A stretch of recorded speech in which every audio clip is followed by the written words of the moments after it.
Welcome back.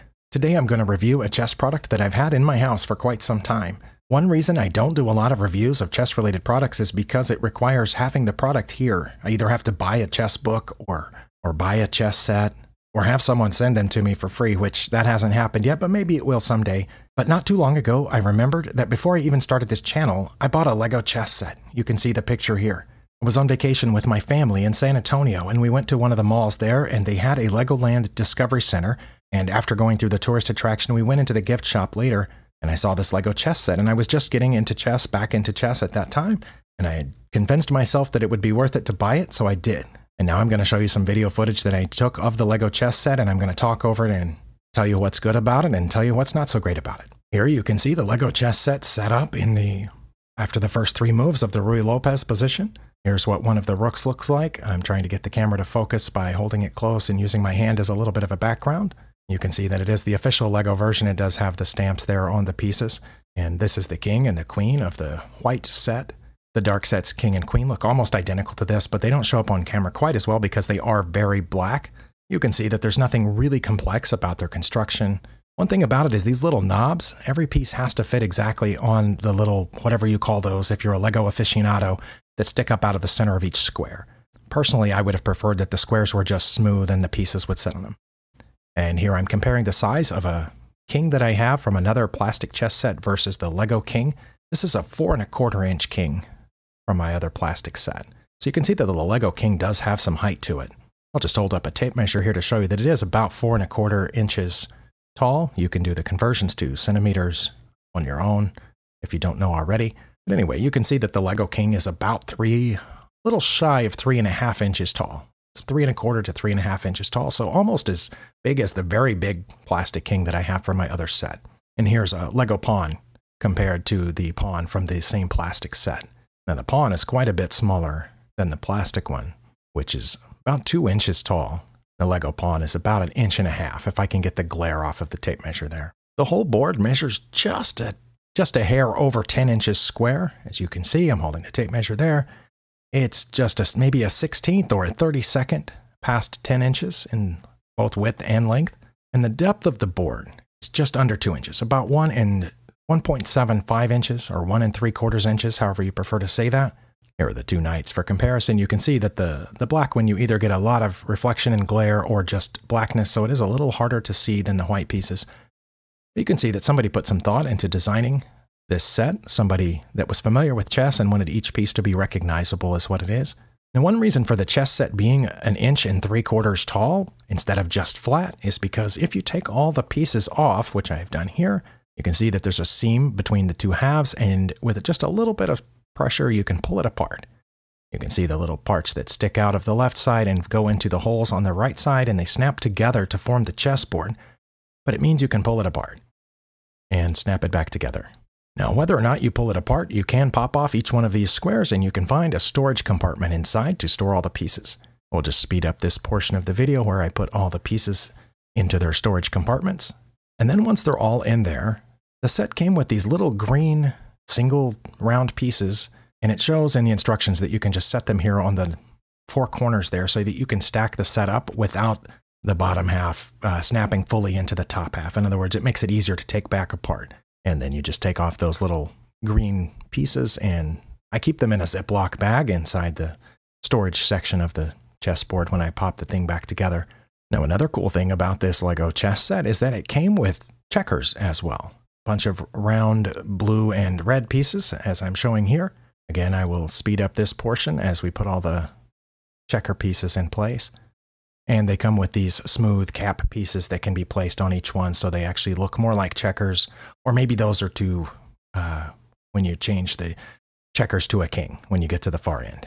I'm probably never going to play checkers on this, but I keep these pieces in the same Ziploc bag that I keep the little green dots inside the storage compartment in case someone ever does want to use this to play checkers on.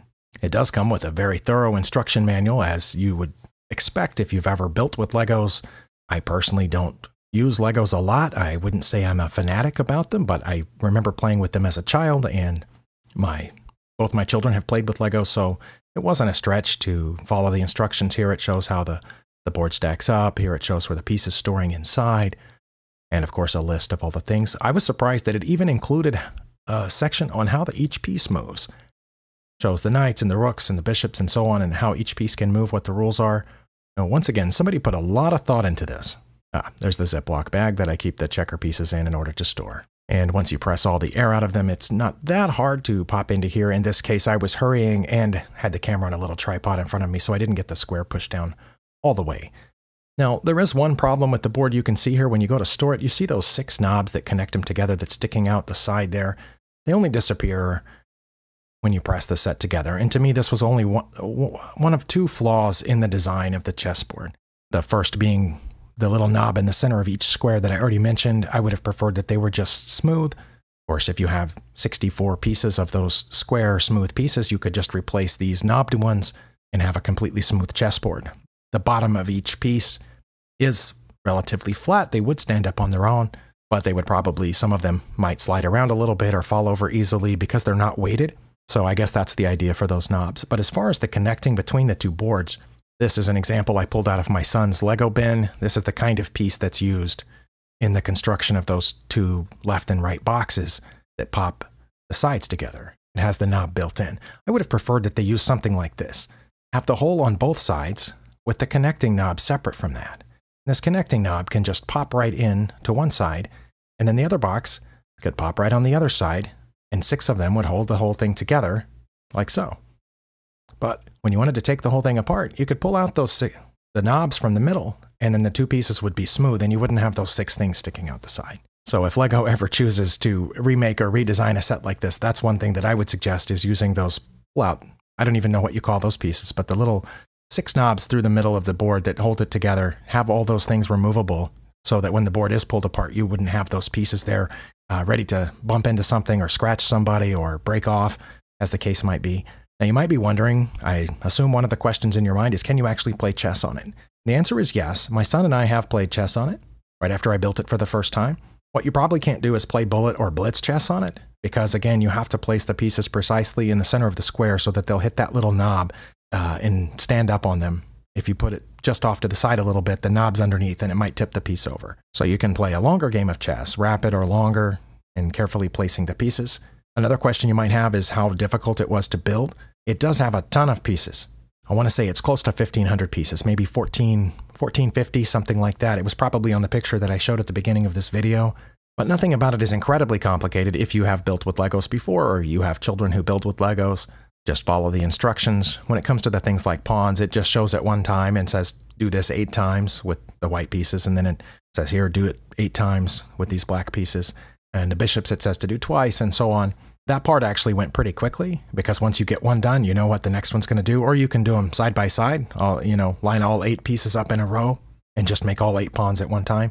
Building the box actually took the longest for me, so it's tedious, but it's not difficult. Another question you might have is, how much does it cost? When I bought it, it cost just over $50. If I remember correctly, it was $54.99, $55, but that was over 2 years ago.